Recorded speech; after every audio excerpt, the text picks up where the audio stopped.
Kemarin mereka para challenger sudah dibagi menjadi 3 grup. Yang pertama Digdaya, Sambar Nyawa, dan juga Bengawan.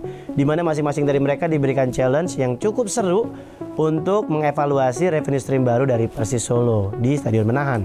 Nah, hari ini mereka akan mempresentasikan hasil pitchingnya mereka kepada coach dan nanti kita lihat seperti apa sih hasil dari presentasi mereka.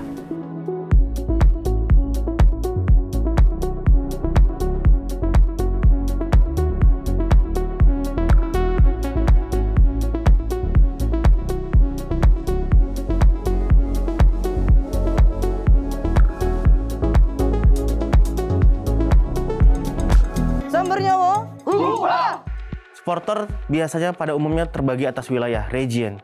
Oleh sebab itu ekspansi pasar terbatas.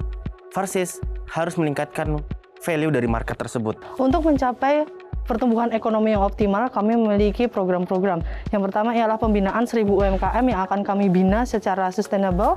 Selain itu, kami untuk meningkatkan exposure, kami akan mengundang para UMKM dan juga pemain dari Persis Solo sendiri untuk datang dalam kegiatan kami, yaitu fans gathering. Maka kami memiliki program yang bernama Expansis Exist. Kita akan ekspansi itu baik menggunakan outlet ataupun pop-up store.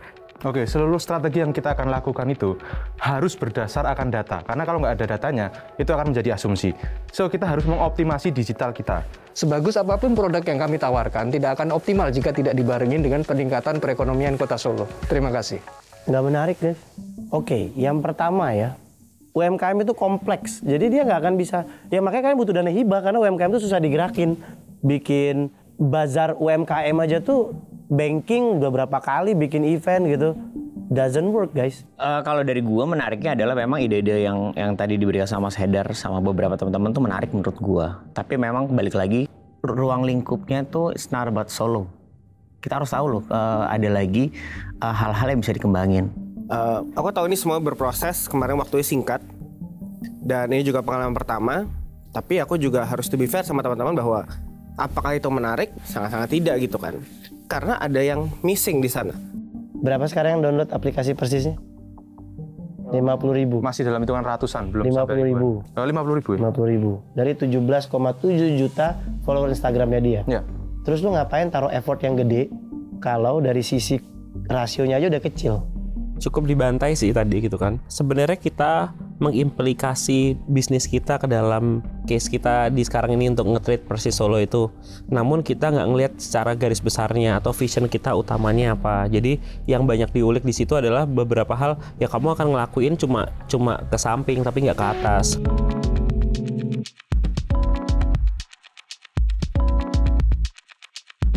Kami dari kelompok Digdaya. Sehat buat cuan. Presence online dari Solo sangat kuat. Namun, permasalahan saat ini adalah pendapatan Persis Solo sangat bergantung pada jadwal liga. Sehingga jika tidak ada jadwal liga, maka pendapatan bisa sangat menurun. Di sini bisa dilihat dari data YouTube, Instagram, dan Twitternya. Dari data-data di sini kami bisa naik lagi dengan ditunjang dengan data Data populasi yang ada di 4 kecamatan dengan rentang umur 20-4 tahun dengan gender pria dan wanita dengan total 3.173.993 juta jiwa. Ya, untuk saat ini, untuk mengangkat tersebut, kami melakukan branding, akan mengangkat 100 tahun dari Persis, dan kita akan mengangkat visi kita untuk merangkul UMKM, sehingga ketika kami mengangkat brand kami, orang-orang akan mendapat asosiasi dengan kebaikan. Kami mengusulkan dibuatnya sistem membership seperti yang dilakukan oleh klub-klub besar seperti MU. Bersama dengan membership ini, kami juga mengusulkan di developnya fitur e-wallet, di mana member kita desain untuk mendeposit minimal 250.000 ke dalam e-wallet ini untuk pengguna pembayar membership, tiket, maupun merchandise. Di tahun depan, kita harus mengoptimalkan aplikasi yang sudah dimiliki oleh Persis saat ini. Kita melihat data, sudah ada 50.000 downloader aplikasi Persis ini. Namun sayang sekali belum ada konten yang di-upload secara rutin di sana. Baik dari offline-nya, kami akan membuat meet and greet untuk beberapa pemain, bertemu pemain, investor, media gathering, dan lain-lain. Kemudian untuk dari online-nya, kami akan optimasi melalui TikTok Shop, dan optimasi lewat campaign-campaign digital yang lain. Kedepannya, Persis Solo tidak lagi akan terlalu mengandalkan pendapatan dari pertandingan, di mana Persis Solo sudah mempunyai revenue stream yang lebih sustainable. Kalau ini sih gue enggak sih. Kenapa? Karena kakak udah research pendapatan orang di sini berapa untuk dapat subscribe dengan harga segitu, make sense kah? Base-nya kalian pada saat menganalisa adalah tadi ketidakpastian di liga.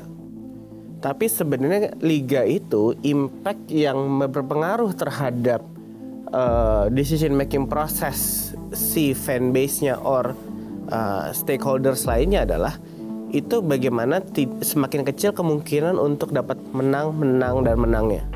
Nggak tahu, gue jelek aja sih, gue nggak suka sih kalau yang ini jujur, karena sekarang lu buka HP lu berapa banyak yang punya dedicated apps, lebih dari 10 biji dedicated apps, pasti nggak banyak. Itu dibuktikan dengan hanya 50.000 downloader dari 17,7 juta follower mereka. That's how small the tech savvy in Persis fans. Belum siap. Jadi sekeren apapun apps lu bangun, kalau orang nggak bisa makan ya percuma. That's the concern sebenarnya. Jadi mimpinya bagus, tapi kalau nggak Persija udah punya kok.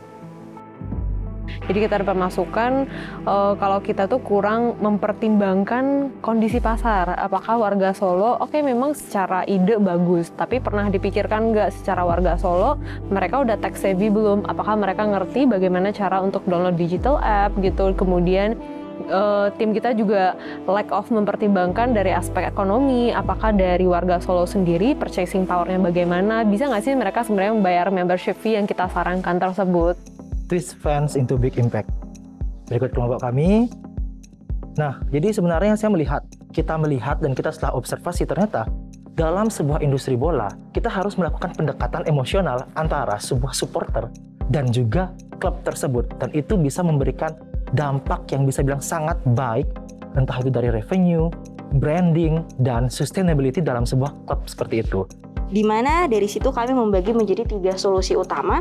Yang pertama adalah membangun suatu sistem dengan tujuan meningkatkan loyalitas, trust, dan peran dari fanbase. Yang kedua adalah melakukan kolaborasi dengan UMKM melalui pembinaan UMKM tersebut dari sisi kualitas, fasilitas yang berkelanjutan. Dan yang ketiga adalah melakukan pengoptimalan aplikasi digital dengan integrasi sistem online dan offline. Yang pertama yaitu kita akan membuat membership system. Kita tahu bahwa untuk masuk ke klub sepak bola itu tidak perlu bayar.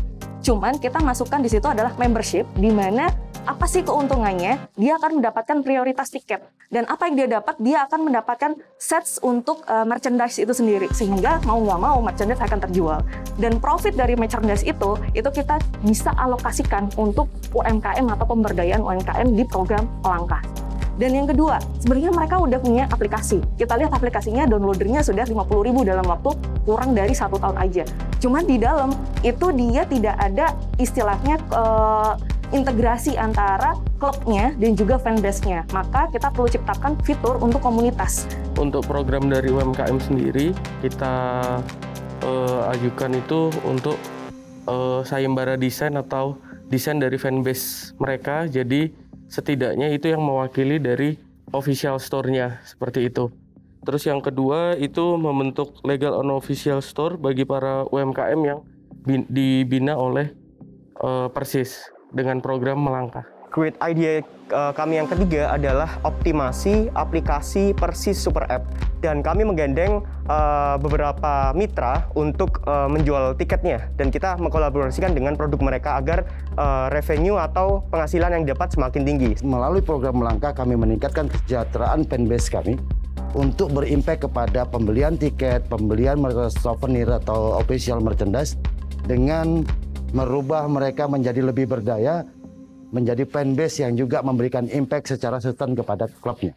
Aku agak-agak gemes ya, karena aku ngerti teman-teman ini dihadirkan sebagai business development dari Persis Solo.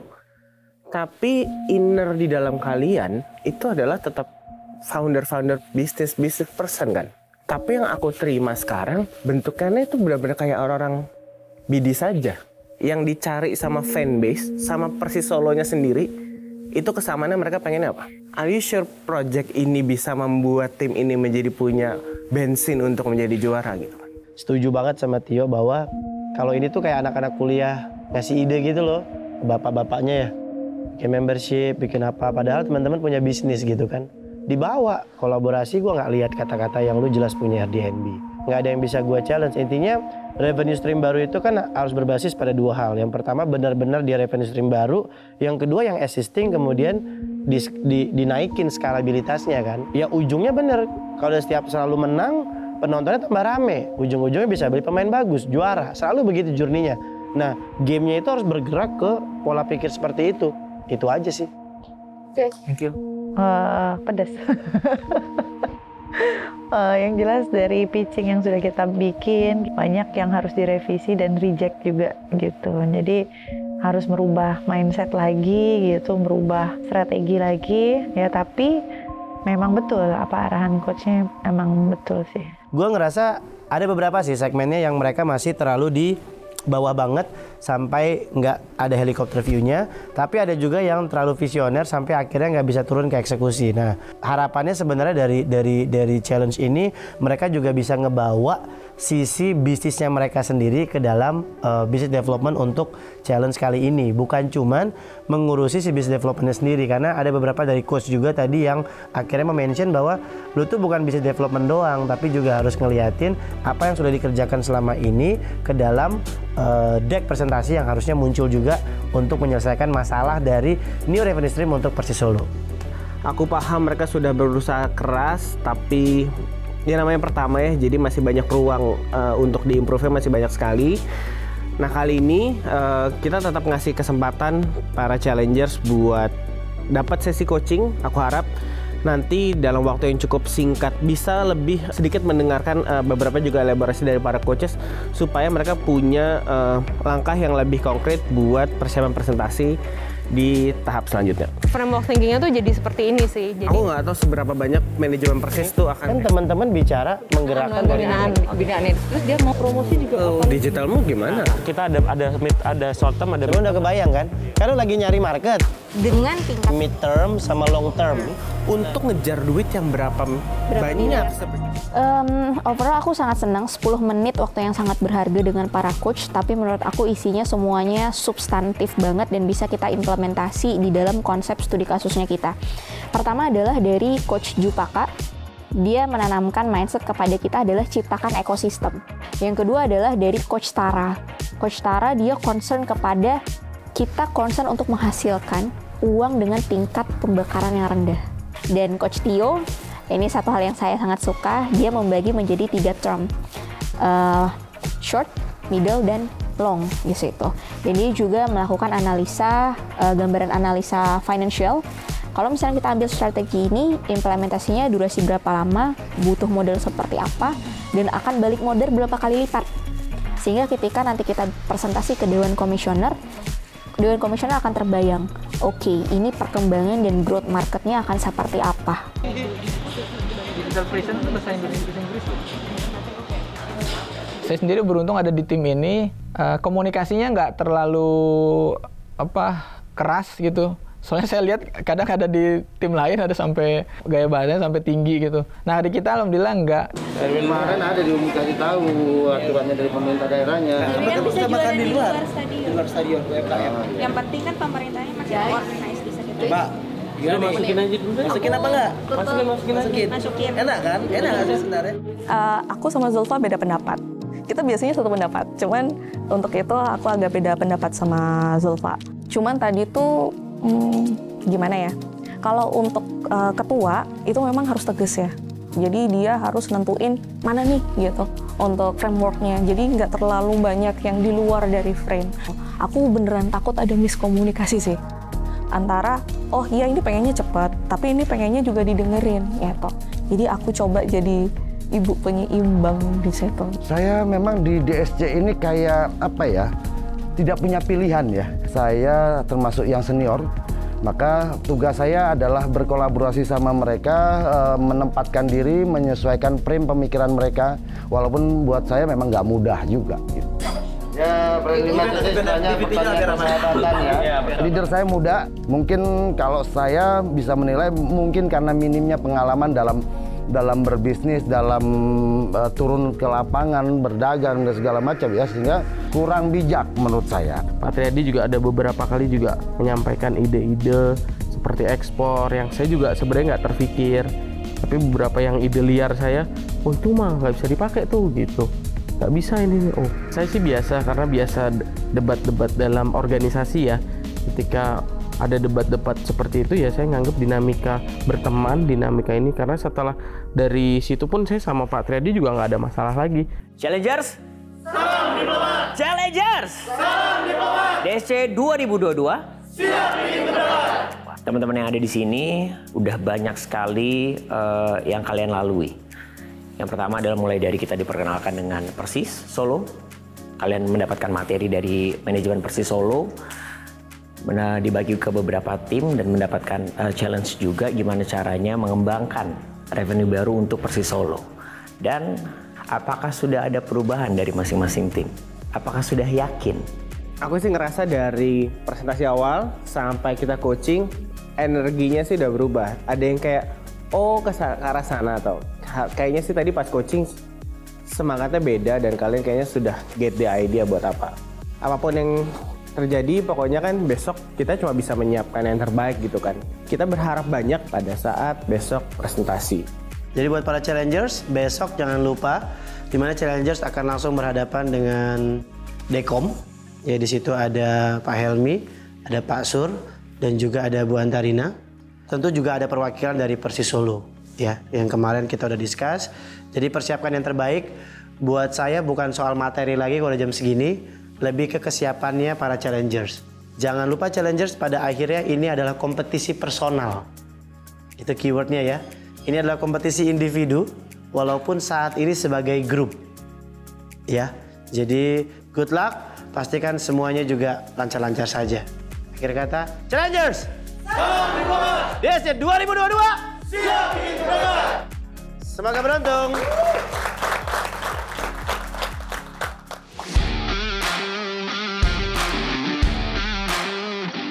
Selamat datang untuk 18 challengers ya.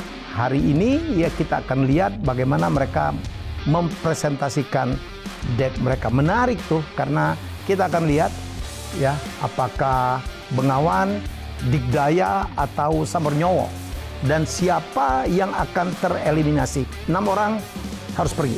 Salam diplomat, saya siap bikin gebrakan. Kami dari Samernyowo. Itu harus ada dimensi waktunya. Per bulan, per tahun, biar orang ngebacanya itu tidak sesat.